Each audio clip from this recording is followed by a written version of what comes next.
Hello guys, welcome to Kabil Jesus Vlog. Papakita ko lang po sa inyo ang nangyayari dito sa aming shop sa araw-araw. Ayan guys, mga boys, nagpi-finish ang mga boys. May kanya-kanya silang trabaho. Wow! Ang isa nagmamasilya, ang isa nag-i-spray, ang isa nag-stain. Yes guys. Ongoing ang kanilang mga ginagawa, bakbakan po ngayon sa mga for delivery ng mga items. Ganyan guys, araw-araw yan. Yan. Yan guys.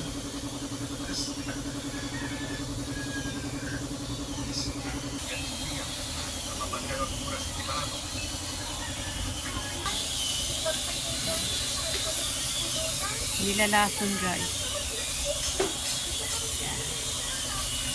Kailangan lasunin ng kahoy para hindi bukbukin.